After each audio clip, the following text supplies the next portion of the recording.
ايه تقلب المزاج ده يا بنتي؟ ده انت مش طبيعية. لكن المفاجأة اللي محدش يعرفها ان اللي فيه هند ده مش تقلب مزاج، دي حاجة اخطر بكتير مما تتخيل.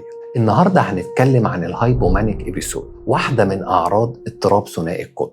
بس الاول تعال احكي لك قصة هند. هند بقالها فترة بتعاني من اكتئاب شديد جدا، بس مؤخرا مع دخلة رمضان بقت كويسة بطريقة مرعبة جدا. فجأة بقت تنزل وتخرج، ختمت القرآن في 5 أيام بس، وبدأت 3 كورسات، وكانت مجرد ما بتنام ساعتين بس بتصحى نشيطة جدا، وبقت حاسة انها فجأة طايرة في السماء، وحاسة انها خلاص طلعت من الاكتئاب اللي هي فيه. لكن في خلال أيام بقت مش عايزة تكمل في حاجة، فصاحبتها قالت لها انت مش طبيعية. وقتها هند سألت نفسها سؤال مهم جدا: طيب طالما انا لسه ما بقتش كويسة، ايه اللي حصل لي ده؟ وايه شعور الحماس اللي انا حسيته ده؟ وهنا كانت المفاجأة. هند لما سألت متخصص سألها شوية أسئلة: هو انت مريتي بفترة فيها نوم قليل جدا ومع ذلك نشيطة؟ بتكلمي ناس كتير عن انجازات عملتيها او هتعمليها وعندك ثقة زايدة لدرجة انك تحس ان مفيش حد زيك؟ قالت له اه. قال لها يا هند شكلك بتمري بهايبومانيك ابيسود،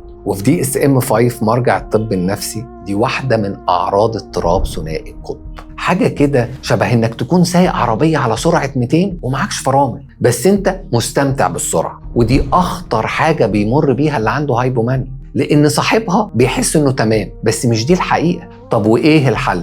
النوم هو أول علاج. هنحاول نثبت مواعيد للصحيان والنوم، آخرها يبقى الساعة 10 مثلا، ونمنع أي قيلولة. وتاني حاجة، ممنوع ناخد أي قرارات كبيرة في فلوس أو جواز أو شغل جديد قبل ما نستشير حد بنثق فيه جدا. وتالت نقطة مهمة، إن إحنا لازم نراجع الطبيب فورا، مش علشان مجنون، عشان تحمي نفسك قبل ما تقع. وفي تحدي النهاردة عايزك تفكر في حاجة نفسك تعملها جدا بس ما تعملهاش، أجلها 48 ساعة بس عشان تعرف تتحكم في قراراتك الفجائية. ولو عملت التحدي اكتب في الكومنت هلال وقلب أحمر من غير شرح، عشان نعرف إن في ناس بتتعافى بصمت، وإن في ناس أخيرا بطلت تظلم نفسها. ولازم نعرف إن رمضان مش سباق سرعة، رمضان شهر التوازن النفسي، شهر تبقى فيه كويس بجد مش تمثيل.